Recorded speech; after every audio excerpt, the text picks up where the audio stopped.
Assalamualaikum warahmatullahi wabarakatuh. Gimana kabar anak-anak? Masih tetap semangat dalam mengikuti pembelajaran daring? Tentunya dalam kondisi COVID seperti ini, kita harus tetap semangat dalam mengikuti pembelajaran daring. Marilah sebelum berinjak pada materi, kita mulai saja dengan membaca basmalah bersama-sama. Bismillahirrahmanirrahim. Kita lanjutkan untuk materi pembelajaran, yaitu tentang globalisasi.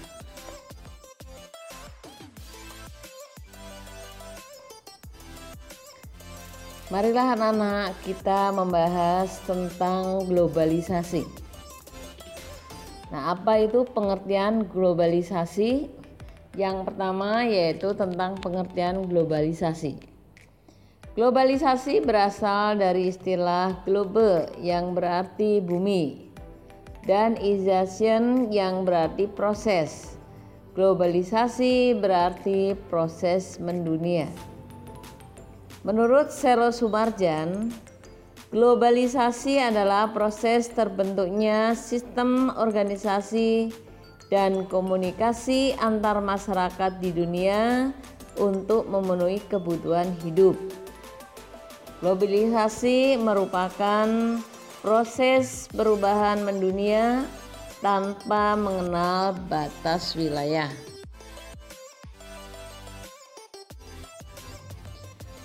Globalisasi menjadikan seluruh negara di dunia itu saling terkait, mewujudkan tatanan kehidupan baru dengan meleburkan batas geografis, ekonomi, sosial, dan budaya.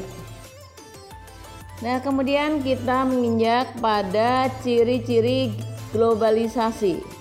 Apa itu ciri-ciri globalisasi? Yang pertama, meningkatkan interaksi yang melintasi batas-batas negara.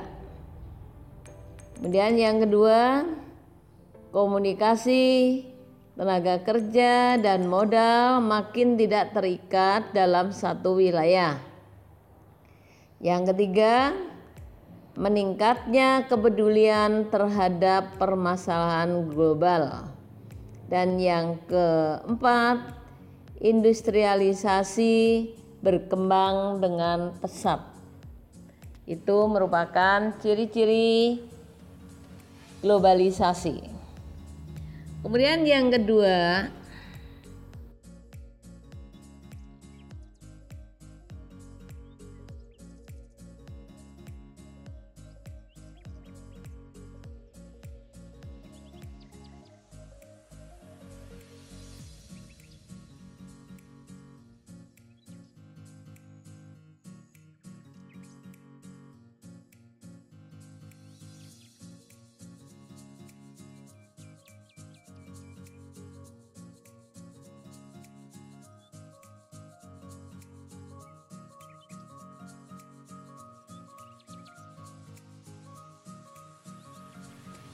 memasuki masa modern awal, tepatnya awal abad ke-16, globalisasi makin berkembang.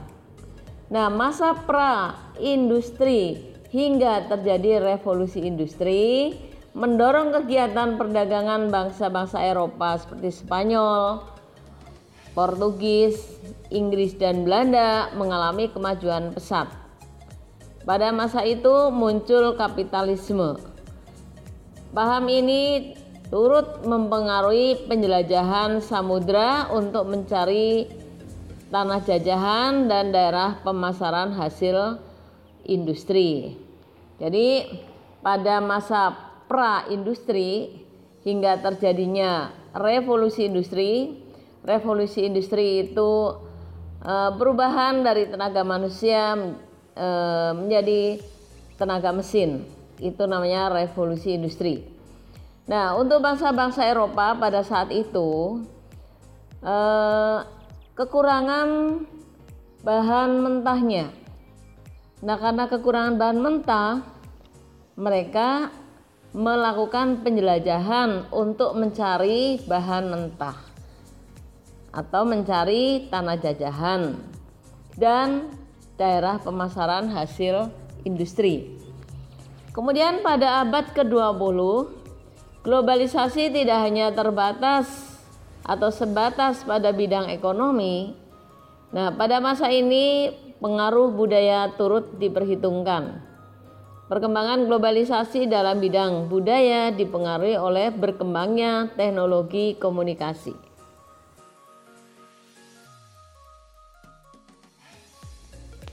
Melalui penemuan teknologi informasi dan komunikasi, interaksi antar bangsa lebih mudah dilakukan. Akibatnya, pertukaran budaya dapat terjadi dengan mudah.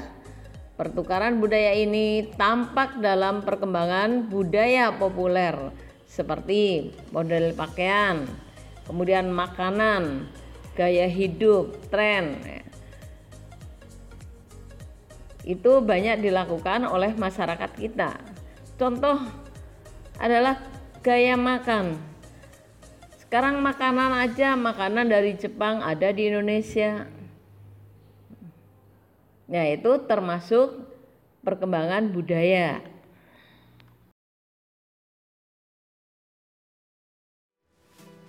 Kemudian yang ketiga, menginjak pada bentuk-bentuk globalisasi dalam berbagai bidang kehidupan. Yang A, di bidang ekonomi.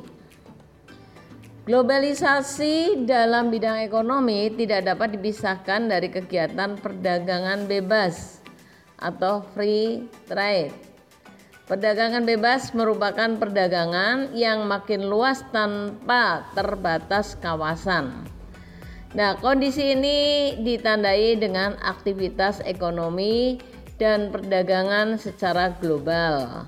Salah satu kegiatan dalam perdagangan bebas yang dapat menjadi pintu masuk globalisasi adalah kegiatan ekspor impor. Kalian masih ingat kegiatan ekspor adalah kegiatan menjual barang ke luar negeri, sedangkan kegiatan impor adalah kegiatan membeli barang dari dalam negeri.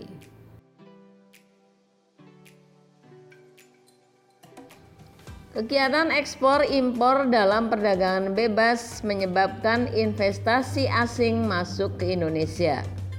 Contoh lain, perkembangan globalisasi dalam bidang ekonomi yaitu ASEAN, kerjasama antar negara-negara di Asia Tenggara, masyarakat ekonomi ASEAN, kemudian EFTA, Eropa. Kemudian ciri-ciri globalisasi dalam bidang ekonomi. Yang pertama, beroperasinya perusahaan lebih dari satu negara. Jadi perusahaan satu ada di Indonesia, ada di Singapura, mungkin lagi ada di Malaysia, multinasional. Kemudian yang kedua, perubahan dalam mencari keuntungan yang kompetitif dan laba sebesar-besarnya. Yang ketiga, memiliki fleksibilitas geografis yang memudahkan perusahaan memindahkan berbagai sumber dan operasi di seluruh dunia.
Kemudian di bidang transportasi yang F, perkembangan sarana merupakan salah satu bentuk globalisasi dalam bidang transportasi atau transformasi.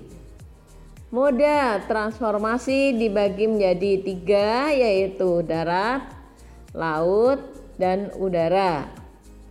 Transformasi memiliki fungsi dan manfaat untuk memperlancar arus barang dan lalu lintas manusia.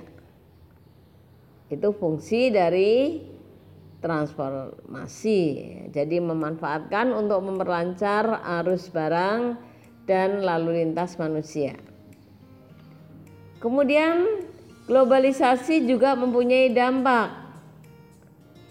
Nah, sekarang akan kita bahas mengenai dampak globalisasi terhadap perubahan sosial budaya bangsa. Apa dampaknya? Nah, mestinya di sini ada dampak positif dan ada dampak negatif. Kalau positif berarti artinya dampak yang memberikan kemajuan atau dampak yang memberikan kebaikan. Kalau yang negatif yang memberikan kemunduran atau dampak yang kurang bagus terhadap perubahan sosial budaya bangsa. Kemudian kita bahas tentang dampak positif. Apa dampak positif dari globalisasi terhadap perubahan sosial budaya bangsa? Yang pertama, efisiensi dan efektivitas dalam kehidupan masyarakat. Nah, efektivitas menunjukkan segala kebutuhan manusia dapat diperoleh dengan cepat dan mudah. Adapun efisiensi berkaitan dengan penghematan waktu.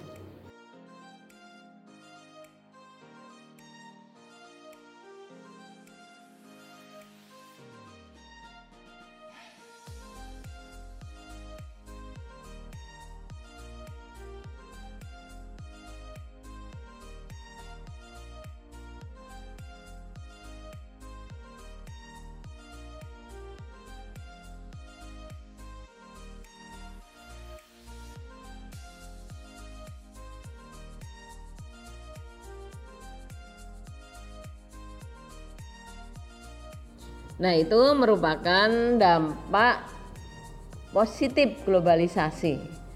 Nah, sekarang dampak negatif dari globalisasi. Yang pertama, kesenjangan sosial.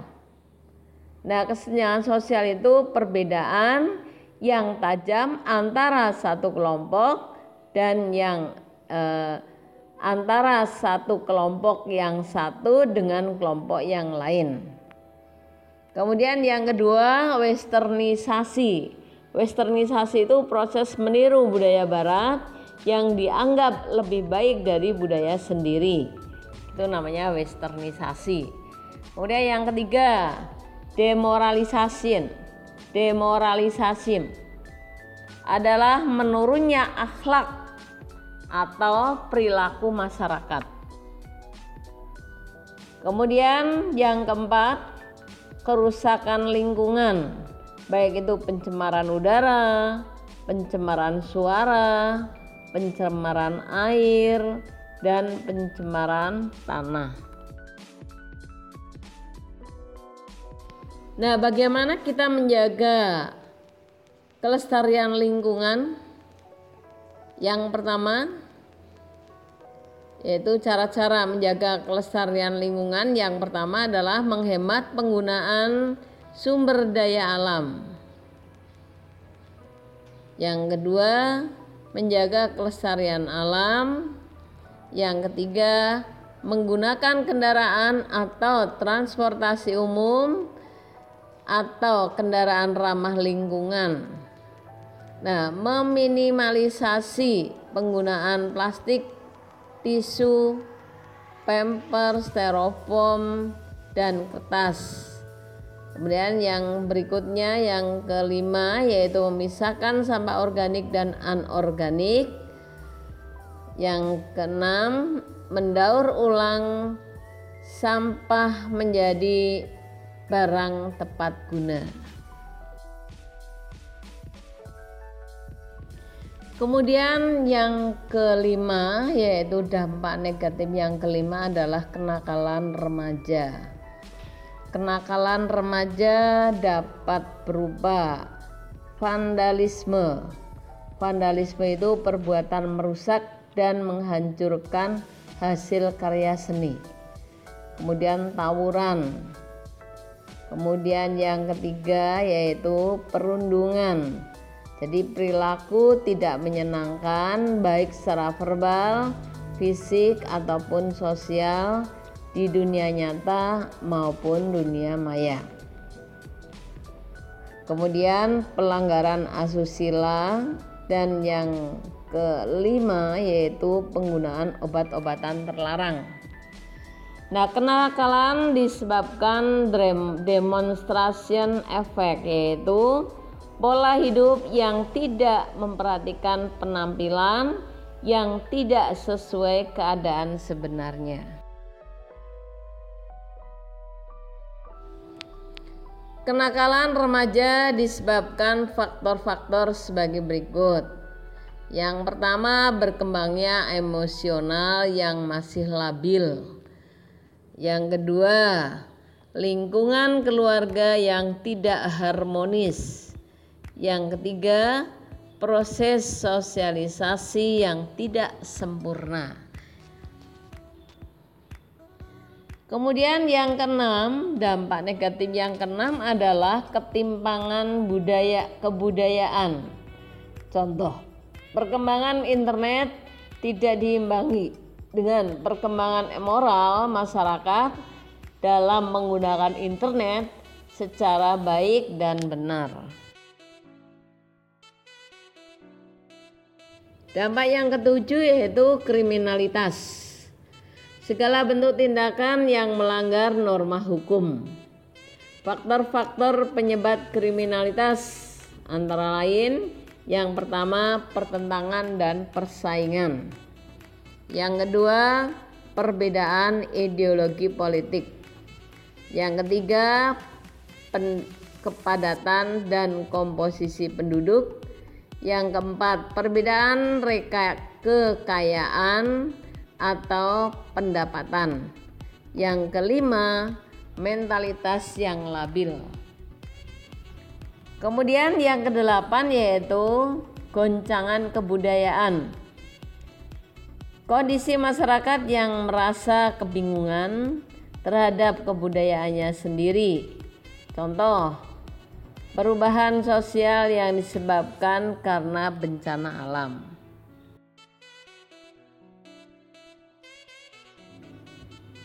Yang kesembilan yaitu konsumerisme, yaitu perilaku konsumtif di kalangan masyarakat sebagai dampak berkembangnya media massa yang menawarkan produk terbaru.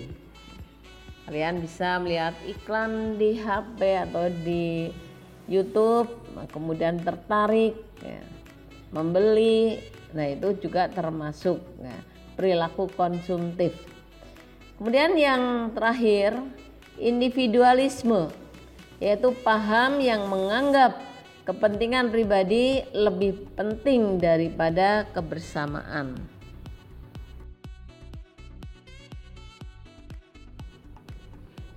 Kemudian yang kelima, upaya menghadapi globalisasi di berbagai bidang. Yang pertama yaitu upaya menghadapi globalisasi di bidang budaya, antara lain. Yang pertama, menyaring budaya asing yang masuk Indonesia. Jadi tidak semua budaya asing diterima di Indonesia, tapi disaring terlebih dahulu. Yang baik boleh masuk, yang tidak baik tidak boleh ditiru. Kemudian yang kedua, mempromosikan budaya asli Indonesia ke kancah internasional. Contohnya adalah tarian, boleh tarian Indonesia, kemudian tarian Indonesia kemudian tampil di negara lain. Kemudian yang ketiga, menggunakan produk-produk lokal. Yang keempat, memperkuat persatuan dan kesatuan untuk melindungi budaya asli dari ancaman klaim budaya oleh negara lain. Kemudian upaya menghadapi globalisasi transportasi. Yang pertama, memanfaatkan alat transportasi sesuai dengan jarak dan waktunya. Yang kedua, menggunakan alat transportasi tidak berlebihan agar tidak terjadi pencemaran lingkungan. Yang ketiga, menjaga keberadaan alat transportasi lokal sebagai salah satu khasanah budaya.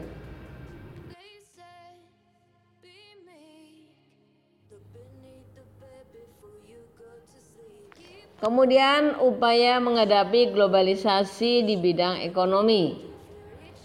Pada dasarnya negara-negara di dunia terdapat dua kutub dalam menyikapi globalisasi ekonomi ini. Nah, kutub pertama adalah negara-negara yang mendukung pelaksanaan globalisasi. Nah, negara-negara ini terdiri dari negara-negara maju dan negara-negara yang memiliki perekonomian yang kuat. Nah, kemudian di kutub yang lain terdapat negara-negara yang menolak pemberlakuan perdagangan bebas di dunia. Nah, negara-negara ini biasanya merupakan negara-negara yang memiliki sumber daya alam yang banyak, tetapi sumber daya manusia yang mengolahnya terbatas. Indonesia memberanikan untuk berkecimpung dalam perdagangan bebas dengan ditandatangani AFTA, berarti Indonesia telah siap ikut ambil bagian dalam perdagangan bebas.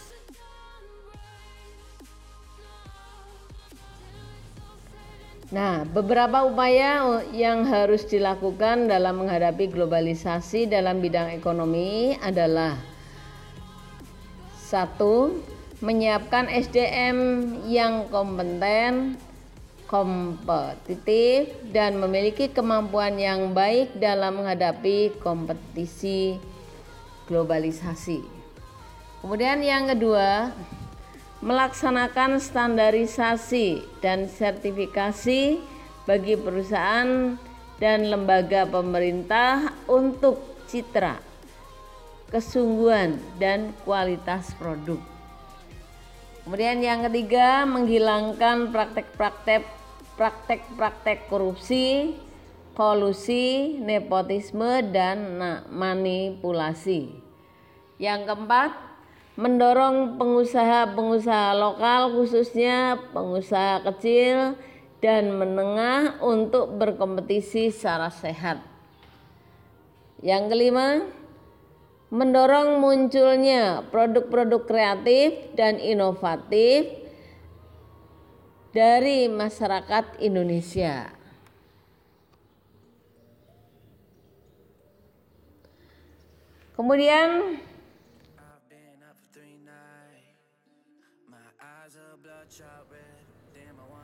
Kemudian upaya menghadapi globalisasi komunikasi.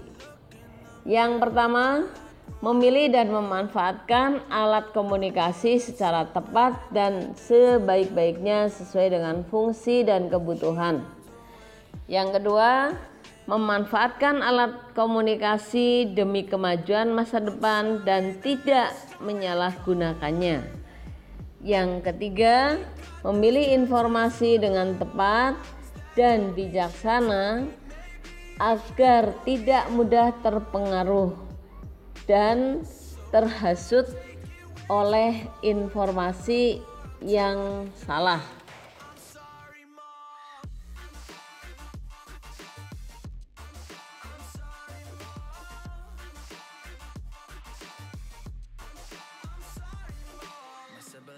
perfect and I wish I were the same. Making bad decisions, it should be my middle name. I love playing with fire, it's my favorite. Watch it burn my whole house down, not feel a thing. One look in the mirror, don't like what. Baiklah, untuk pembelajaran daring kali ini Ibu cukupi. Silahkan kalian pelajari kembali tentang pengertian, ciri-ciri, dampak, dan upaya dari globalisasi. Nah, marilah kita bersama-sama mengakhiri pembelajaran ini dengan membaca hamdalah bersama-sama. Alhamdulillahirabbil alamin. Wassalamualaikum warahmatullahi wabarakatuh.